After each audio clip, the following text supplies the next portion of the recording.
Free Praxis 5911 practice test walkthrough preparation quiz. Question 1. Suppose the consumer price index was 200 in 2020 and 210 in 2021.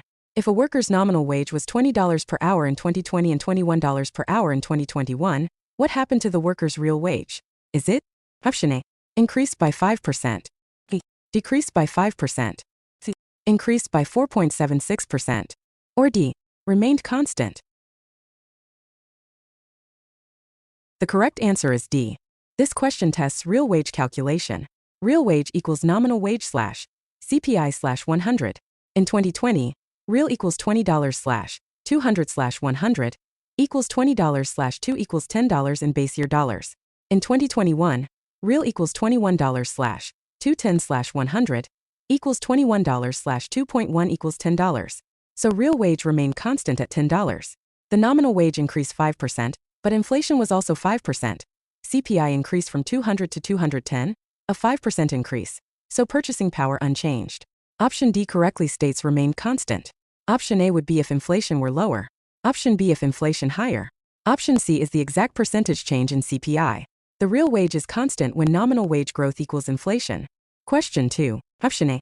Country A has an absolute advantage in both goods, but neither country has a comparative advantage because the opportunity costs are equal.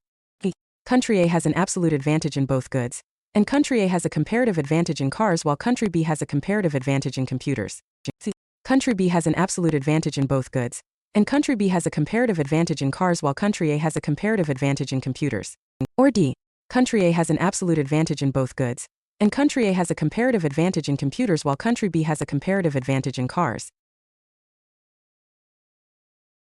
The correct answer is D.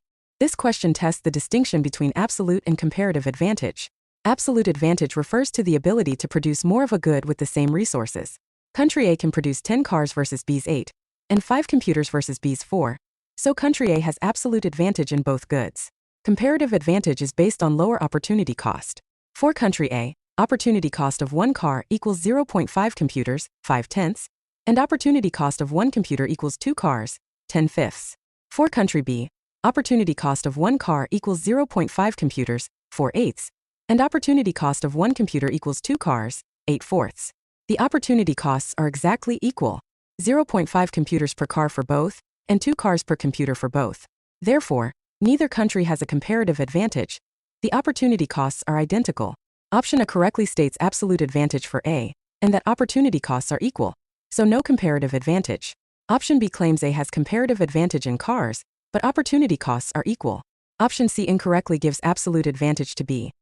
Option D also claims comparative advantage where none exists. The correct answer is A. This illustrates that absolute advantage does not necessarily imply comparative advantage, and when opportunity costs are equal, there are no gains from trade based on comparative advantage. Question 3.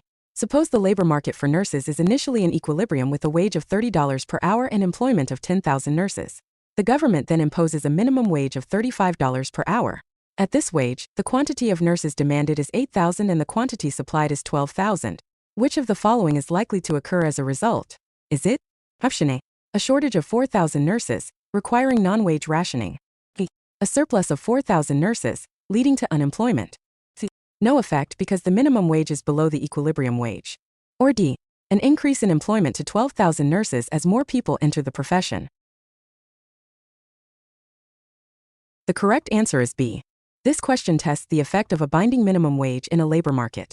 A minimum wage set above the equilibrium wage creates a surplus of labor. Quantity supplied exceeds quantity demanded. Here, equilibrium wage was $30, minimum wage is $35, which is binding. Quantity demanded falls to 8,000. Quantity supplied rises to 12,000. So 4,000 workers who want jobs at the minimum wage cannot find them, resulting in unemployment. Option A describes a shortage, which would occur with a price ceiling. Option B correctly identifies a surplus and unemployment. Option C is incorrect because $35 greater than $30, so it is binding. Option D is incorrect because employment is determined by demand, which falls to 8,000. The quantity supplied exceeding demand does not mean they are employed. Minimum wage laws create unemployment when set above equilibrium. Remember, we can take your Praxis 5911 exam for you remotely and undetected with 150 score guaranteed. Message us via the number in the bio. Question 4. In the circular flow model, which of the following represents a leakage from the spending stream? Is it option A, investment spending by firms, B, government purchases of goods and services, C. exports sold to foreign countries, or D. household saving. The correct answer is D. This question tests the circular flow model and the concepts of leakages and injections.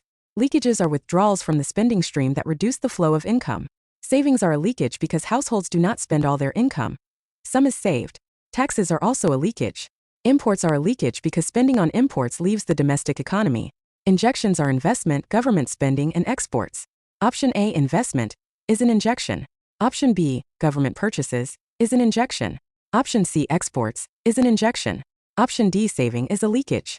In the circular flow, leakages must equal injections for equilibrium. Understanding these flows is fundamental to macroeconomic analysis. Question 5. A bank has $10 million in deposits and a reserve requirement of 10%. The bank currently holds $1.5 million in reserves. If the bank loans out all its excess reserves, what is the maximum amount of new loans it can make? Is it Option A, $1.5 million, B, $1 million, C, $0.5 million, or D, $10 million? The correct answer is C. This question tests understanding of bank reserves and lending. Required reserves equals reserve requirement A, deposits equals 0.10 A, $10 million equals $1 million. Actual reserves equals $1.5 million. Excess reserves equals actual required equals $0.5 million. The bank can loan out its excess reserves, so maximum new loans equals $0.5 million. Option A is actual reserves. Option B is required reserves. Option C is correct. Option D is total deposits. This demonstrates how banks create money through lending, but they are constrained by reserve requirements. How many did you score out of 5? Let us know in the comments below. Also, tell us which exam we should cover next. If you found this video helpful, please like, share, and subscribe for more.